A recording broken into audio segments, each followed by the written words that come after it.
Hello guys, welcome back to my channel. তো এই যে দেখো, আমাদের গাছে একটা সুন্দর একটা ফুল ফুটেছে আর তার উপরে প্রজাপতি বসে আছে। তো এখানে আমি চলে এসেছি রান্নাঘরে। আজকে বাচ্চারা বলছিল মা কিছু ভাজা করে দাও। তো এই যে দেখো, আজকে আমি ওদের জন্য পটেটো ফ্লাওয়ার করব। এই জন্য একটা বড় একটা আলু নিয়েছি আর একে চারো সাইড দিয়ে কেটে চারকোনা করে নিচ্ছি।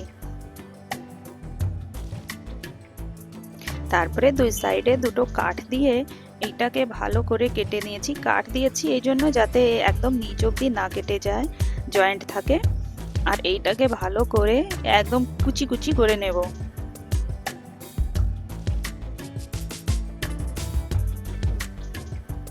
তো এখানে একদম ফ্লাওয়ারের মতন শেপ এসে গিয়েছে, কিন্তু এটাকে লবণ জলে ভিজিয়ে রাখতে হবে 1 ঘন্টা, তাহলে এটা একদম ফুলের মতন ফুটে যাবে।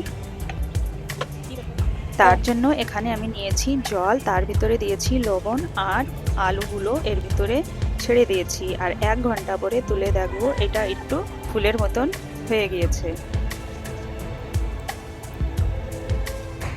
তো এখানে দেখো বন্ধুরা, এটা একদম ফুলের মতন লাগছে। এর উপরে দিয়ে দিয়েছি আমি কর্নফ্লাওয়ার, তারপরে দিয়ে দিয়েছি একটু লবণ, কাশ্মীরি মির্চ পাউডার,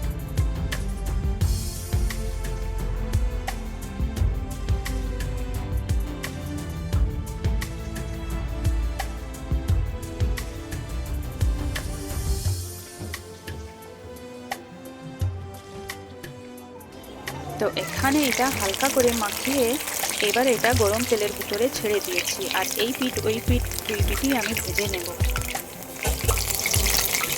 তো এখানে আমি ছোট কড়াই নিয়েছি, এই জন্য এটা একটা করে ভাজছি। যদি বড় কড়াই হতো তাহলে একসাথেই আমি ভেজে নিতাম। আর এইরকম আমি সবগুলোই ভেজে নেব। এখানে আমি 3টেই পটেটো ফ্লাওয়ার করছি। তো এখানে দেখো বন্ধুরা, আমার পটেটো ফ্লাওয়ার ভাজা হয়ে গিয়েছে। তো বাচ্চাগুলো বললো এর উপরে সস দিতে, তো আমি এখানে সস দিয়ে দিচ্ছি। আর এই যে দেখো, আমার দুই মেয়েই খাওয়ার জন্য একদম রেডি। তো খেয়ে ওরা দেখো রেজাল্ট দিচ্ছে, খুবই ভালো হয়েছে। এটা আমি ফার্স্ট বার ট্রাই করলাম। তো যে বন্ধুদের আমার ভিডিও ভালো লেগেছে, লাইক শেয়ার কমেন্ট প্লিজ করে দেবে।